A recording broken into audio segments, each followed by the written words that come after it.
នេះគឺជាអាវបាល់ទាត់របស់ក្រុមជម្រើសជាតិកម្ពុជាហើយនេះគឺអាវនៅឆ្នាំ2015ហើយខ្ញុំក៏មានអាវមួយទៀតផងដែរអាវមួយនេះអាចជានៅឆ្នាំ2016ឬក៏2017ខ្ញុំអត់ច្បាស់ទេប៉ុន្តែអាចខ្ទង់នឹងហើយខ្ញុំក៏មានខ្សែដៃរបស់បាល់ទាត់កម្ពុជាដែរមានប្រាសាទអង្គរវត្តហើយមាន logo បាល់ទាត់កម្ពុជាយើងនេះមួយទៀតនេះបើនិយាយទៅកាលនោះគឺខ្ញុំមិនយល់អំពីច្បាប់បាល់ទាត់ប្រហែលទេប៉ុន្តែអ្វីដែលខ្ញុំយល់គឺខ្ញុំយល់ថាកីឡាបាល់ទាត់គឺមានអ្នកសុទ្ធ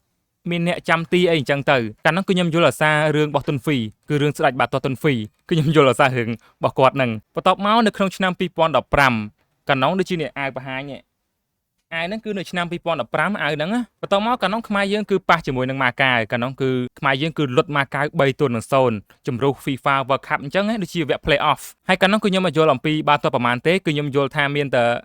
អ្នកសុទ្ធមានតែអ្នកចាំហ្គោលអីចឹងទៅហើយបន្ទាប់មកខ្មែរយើងគឺបានចូលរួមនៅក្នុងព្រឹត្តិការណ៍ SEA Games នៅឯសង្ហបុរីកាលនោះគឺឆ្នាំ2015ដដែលបន្ទាប់មកគឺខ្ញុំយល់អំពីបាល់ទាត់កាន់តែច្រើនថាបាល់អកសើមិនបាល់មិនអីចឹងទៅកំហុសរបៀបបាច់អីចឹងទៅតាំងពីពេលចប់ SEA Games ហ្នឹងមកសន្ទុះនៃការគ្រប់គ្រងបាល់ទាត់កម្ពុជាចាប់ផ្ដើមកើនឡើងជាលំដាប់អ្វីដែលខ្ញុំចាំបានកាលនោះគឺខ្មែរយើងប៉ះជាមួយនឹងក្រុមខ្លាំងៗនៅអាស៊ីច្រើនខ្លាំងមែនទែននៅក្នុងវគ្គជម្រុះ FIFA World Cup កាលនោះគឺដូចជាជម្រុះFIFA World Cup 2018ចឹងហើយអ្វីដែលខ្ញុំចងចាំមិនភ្លេចនោះកាលនោះក៏ដូចជានៅចុងឆ្នាំ2015ហ្នឹងហើយកាលនោះគឺខ្មែរយើងប៉ះជាមួយនឹងជប៉ុននៅក្នុងដីនៅឯពហុកីឡដ្ឋានជាតិអូឡ িম্প ិកសំខាន់ពេកផ្លូវការរបស់ FIFA World Cup ទៀតបានបង្ហោះអំពីរូបភាពរបស់អ្នកគ្រប់គ្រងបាល់ទាត់របស់ក្រុមជម្រើសជាតិកម្ពុជាយើងនៅឯពហុកីឡដ្ឋានជាតិអូឡ িম্প ិកហ្នឹងហើយអាវប្រភេទនេះហើយគឺជាអាវដែលបានបើកជាមួយនឹងយុគសម័យមាសនៃអ្នកគ្រប់គ្រងបាល់ទាត់ជម្រើសជាតិកម្ពុជាគឺ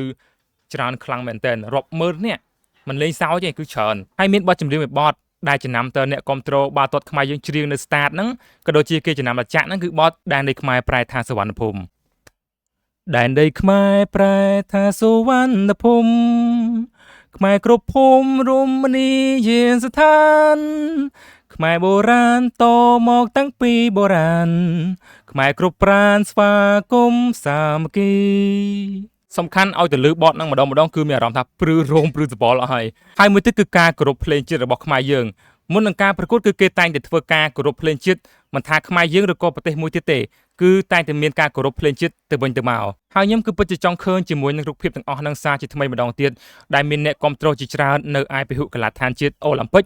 ឬក៏ staff ផ្សេងទៀតដែលមានការប្រកួតរបស់ក្រុមជម្រើសជាតិខ្មែរយើងគឺខ្ញុំពិតជាចង់ឃើញខ្លាំងមែនទែនអូខេវីដេអូអំពីការបង្ហាញអាវជម្រើសជាតិបាល់ទាត់សេរីចាស់គឺបានបញ្ចប់ហើយអរគុណសម្រាប់ការទស្សនារបស់អ្នកទាំងអស់គ្នាជាចុងក្រោយកុំភ្លេចចុច Subscribe ជាមួយនឹង Channel Hana Play ផងបាទដើម្បីធ្វើការទទួលបាននៅវីដេអូបន្តទៀតអញ្ចឹងពីខ្ញុំបាទ Hana Play សូមអរគុណសូមជម្រាបលាជួបគ្នានៅវីដេអូក្រោយទៀតបាយបាយ